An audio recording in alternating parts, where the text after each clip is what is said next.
Begin this hour with your 17 follow-up file and the agreement between the District Attorney's Office and Bakersfield Recovery Services to join forces in the Family Justice Center.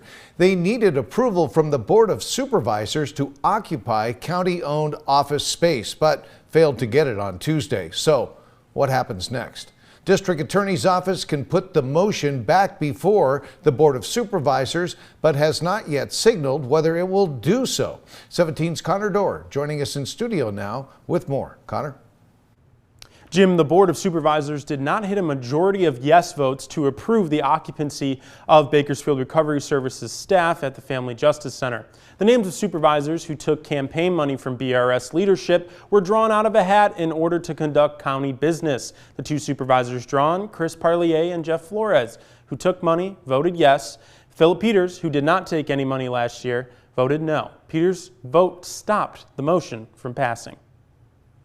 In a statement to 17 News, Supervisor Philip Peters said, quote, "The concerns brought up repeatedly by public outweighed the benefit of approving the proposed lease agreement at this time. The Family Justice Center is still open and victim services are still being provided. However, when the Open Door Network was staffing the shelter, it was able to house domestic violence victims in a private shelter. Does Bakersfield Recovery Services have a shelter ready to go?" Michael Bowers, the BRS chairman, said yes. Quote, "We call it transitional housing support. We also have our housing navigation center on site, which helps with transitional rent." Bowers also said BRS has a network of hotel partners to help connect people with safe housing. The board's vote has put a hiccup in the DA's plans, which Bowers said will hurt victims seeking resources. Quote, "While the current occupancy agreement may be revisited in the future, the reality is that any added step in the process can create another barrier for victims seeking help. In reality, the DA could bring the agreement back to the board relatively easily." When asked if the motion could be brought back to the board, a spokesperson with the county said, quote,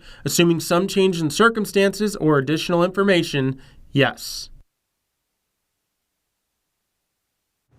Now, the process of how the voting went down at the Board of Supervisors yesterday is a little complicated. Supervisors who accepted political contributions from BRS or its officers ordinarily would be disqualified from voting. Supervisors Jeff Flores, Chris Parlier, and David Couch all have taken campaign money from this group. That left only Supervisors Philip Peters and Leticia Perez to cast votes, but Perez was absent Tuesday. For anything to be considered, at least 3 of the 5 supervisors must vote one way or another. So the clerk of the board picked the names of two of the conflicted supervisors from a jar at random.